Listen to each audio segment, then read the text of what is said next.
flu season is ramping up early. The CDC says 60% of the country has some level of flu activity, and that's unusually high for this time of year. The Army's top germ lab was abruptly shut down. Tonight, the CDC trying to extinguish the health emergency linked to e-cigarettes until it figures out why so many people are getting serious lung injuries. This year, even before peak season, 30 states are reporting a higher number of flu cases than at the same point last year or even for the last 10 years. In historic Frederick, Maryland, are the biological warfare laboratories. Volunteers were a picked group to expose a person to a biological aerosol. 大家好, I'm Nathan Rich, aka 火锅大王. Recently, there's been a lot of increased interest in the United States Army Medical Research Institute of Infectious Diseases, more commonly referred to simply as Fort Detrick, after the location of the bioweapons laboratory. You see, it was shut down for failing to meet containment protocols back in August of 2019. I made a video discussing a conspiracy theory about Fort Detrick having created the COVID-19 virus back in March of 2020. Contrary to some willfully ignorant reports that I was promoting a conspiracy theory, I clearly spelled out my conclusion. The facts that I see tell me that this is very interesting, it's a fascinating idea. The evidence isn't strong enough. And so to me, it seems like this outbreak either started in Hubei or it started with someone who came to Hubei, but we would really need to find evidence for that. That's right, we will never be able to confirm a conspiracy theory like this without access to Fort Detrick, autopsy reports from people who died from vaping illness around that time, and autopsy reports from the elderly citizens who died from one of the two mystery respiratory illnesses that caused pneumonia right in the vicinity of Fort Detrick, exactly at the moment vaping illness cases skyrocketed in the US.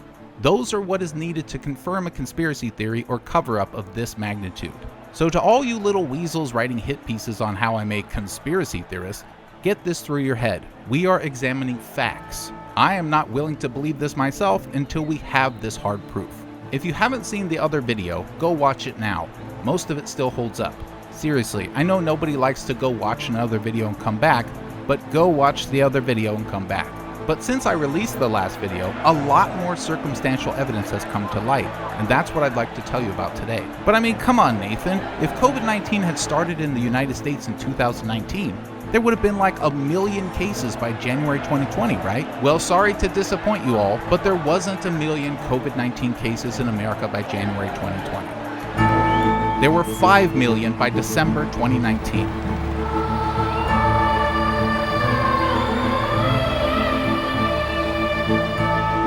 In the last video, I revealed how the US military had advertised in May 2019 a contract for developing SARS-CoV resistance via something called small molecule inhibitors. Fort Detrick, meanwhile, was repeatedly hiring animal caretakers, showing they have animals in the facility. In June 2019, the CDC inspects Fort Detrick to find they have not been following protocols about containment.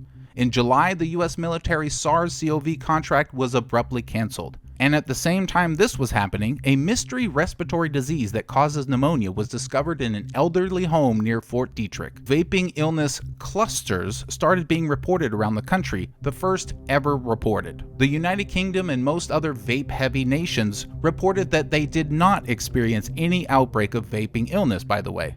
Meanwhile, the elderly began dying from their mystery disease. By the middle of July, another separate mystery respiratory disease that causes pneumonia was discovered in a different elderly home near Fort Detrick, and elderly people began dying from that as well.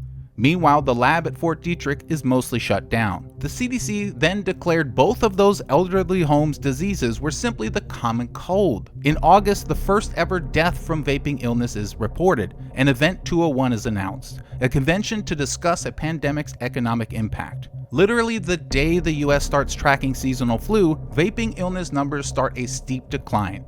Maryland, location of Fort Detrick, for the first time in many years becomes the very first state in the US with widespread flu activity. The Wuhan Military Games, an event with many countries' participants, happens in Wuhan, October 2019, as well as Event 201 in New York. Maryland begins reporting deaths from pneumonia, and its flu metrics are red across the board. December 1st, 2019 is the first known case inside of China, a person who had absolutely no exposure to the infamous wet market. Yet to this day, people still talk about the wet market as if it's relevant. So the timeline seems pretty clear to the skeptic. Everything I just said is irrelevant except for the first case, December 1st, 2019. Yep, Wuhan, China, origin of the virus. But now we know this isn't the case at all. As I covered briefly in another video from my YouTube live streams, the United States' first case was before December 1st. It was before the first known case in China. But that's not according to me, dear viewer.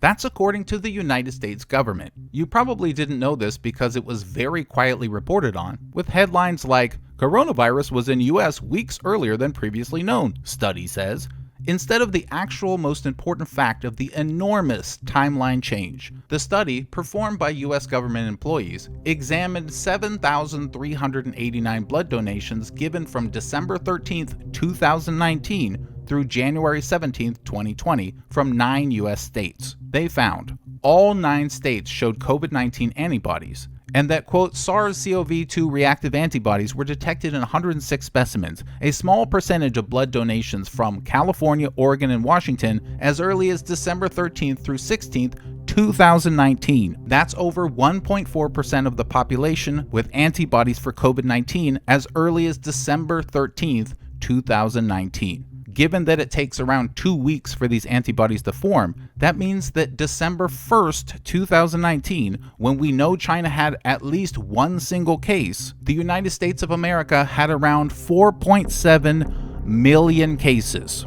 Again, this is not according to me, this is according to the United States. But there's more. The R0, a widely misunderstood term, estimates the amount of people expected to become infected without precautions taken, assuming the entire population has no antibodies. The actual number of infections goes down as herd immunity eventually comes into play and actions are taken against the spread.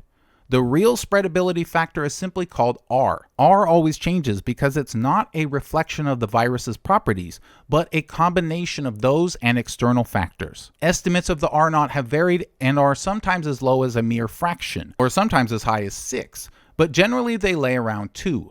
The R value of an antibody-developing populace, which does take normal precautions as they assume they had the flu, could be estimated at around 1.25. As with all things involving humans, these are rough guesses. No one anywhere knows, nor will ever know the real numbers, but these seem reasonable. The WHO says the amount of time it takes on average to infect these 1.25 people is around 5.5 days. So if the United States had 4.7 million cases December 1st, 2019, which according to the United States they did, when was their first case? Using a reverse calculation, we find that in order for one case to turn into 4.7 million cases, it would take around 110 days.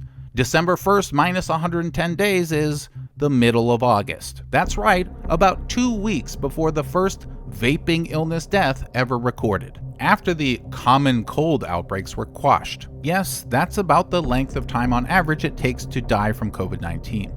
Now, a lot of people have commented about vaping illness and how it was all figured out. It's caused by vitamin E, Nathan, you handsome devil. That's great, except for the fact that the US CDC clearly stated that vitamin E was not found in all vaping illness cases. So to them I ask, if you think people who don't have vitamin E in their lungs but still have vaping illness is magically explained by vitamin E, I would love to hear how. Osmosis, maybe?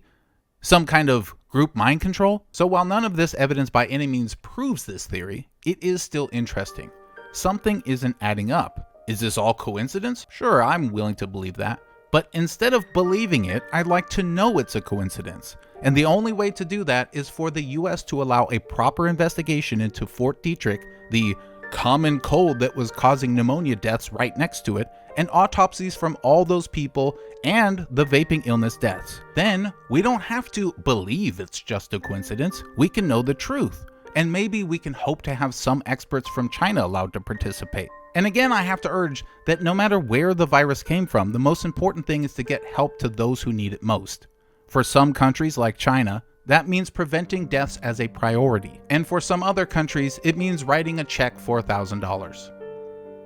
Let's push for the truth and continue to be objective. Nothing I've said is proof, and this theory needs to be verified. I'm not pushing a conspiracy theory, I'm examining facts. And those anti-truth activists who fight against facts continue to expose themselves for what they truly are. Most pandemics' origins are never discovered. Hopefully, the United States will demonstrate some transparency for once, and we can all get to the bottom of this one. I hope you've subscribed to my channel, and if you'd like to support these videos, the best way to do so is by sharing them. Thanks everybody. 谢谢。